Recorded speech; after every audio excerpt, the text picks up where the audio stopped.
Good day, I'm Stacey Ann Smith and this is your JIS News for Tuesday, July 28. In 4 months' time, residents of Woodhall and its environs should have an alternate route to get to their homes. On Monday, Prime Minister Portia Simpson Miller signed a $15.2 million contract to build a box culvert for the West Central St. Catherine community. This bridge is now to be reconstructed, will include demolition of the existing structure, earthworks, placing of reinforcing bars, formwork on the concrete to box culvert, river protection works, limited base construction and double excavation. With the road closed for over 20 years, the Browns Hall Main Road was the only point of entry and exit into Woodhall and adjoining communities. Alcar Construction and Haulage Limited will begin reconstruction works on Monday, August 3. Prime Minister Simpson Miller used the contract signing to reiterate her government's commitment to providing adequate social and economic development for rural communities in the island. There's no doubt that having no access to quality roads and bridges negatively affect people's welfare and daily life. It is therefore of critical importance that we pay special attention to roadways and bridges in these communities to encourage their economic development. Housing Minister Dr. Maurice Guy is calling for more private sector entities to partner with government to deliver more affordable housing solutions for Jamaicans. This is what this country needs right now.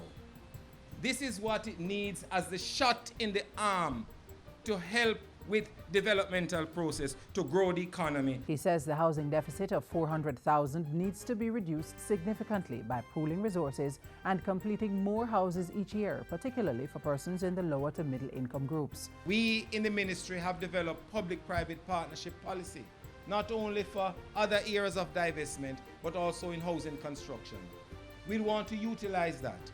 We have the Housing Act, where we have facilitation agreements with private sector. We want to utilize that as well. Dr. Guy was speaking during a tour of Seville Meadows Phase 3, where 500 one- and two-bedroom units are at various stages of construction. The scheme is being built through a public-private partnership. Dr. Guy also toured Seville Meadows Phase 2, where 155 units have been completed. The long-awaited Jamaica Teaching Council JTC bill is now ready to be submitted to Parliament's Legislative Committee when the legislature resumes sittings later this year. Education Minister Reverend Ronald Thwaites made the disclosure while speaking at the recent Jamaica Teaching Council Master Teachers Program exhibition and award ceremony. I am pleased to say that we have reached a point now where the many modifications to an original draft that preceded my tenure as Minister of Education can now be submitted to the Legislative Committee of Parliament in order to be eventually placed before the full House. The Jamaica Teaching Council bill seeks to provide for the establishment of a governing body for the teaching profession. The council will have legal powers to immediately suspend and cancel the registration of a teacher who has been charged with a disqualifiable offense, including sexual offenses, murder, pornography, robbery, and fraud. The bill will also institute a regime for the licensing and registration of all government-paid teachers. With the support of the government, a private company has been set up to service transformers used by power supply entities such as the Jamaica Public Service Company. Federal Transformer Manufacturing and Consulting Limited was recently launched at the former Jamaica Bauxite Mines plant in St. Ann. The company got technical and financial support from government through JAMPRO and the Exim Bank.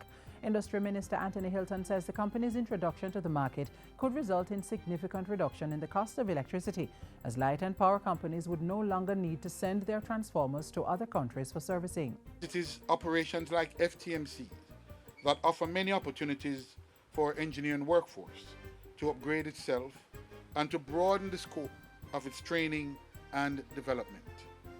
I therefore want to go on record to inform the directors of Federal Transformer Manufacturing and Consulting Limited that now that you have opened shop in Jamaica, the Ministry of Industry, Investment and Commerce and its agency and other supporting agencies in government will continue to help you to make the most of your investment.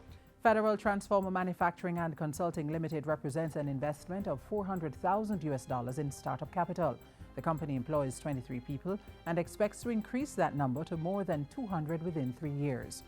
And finally, the Industry Ministry has launched its Logistics 102 course as part of government's push to develop Jamaica as a logistics-centered economy.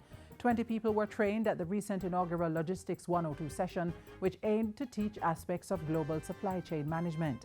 This is the initiative of the government to bring training to the people. And this when people can understand, and it's a collaboration of different agencies across government. Logistics 102 is the advanced level to Logistics 101, which trained more than 36,000 people. Those certified under Logistics 101 and who want to complete Logistics 102 should contact the ministry for further information. And that's it for JIS News Today. I'm Stacey Ann Smith. Thank you for watching.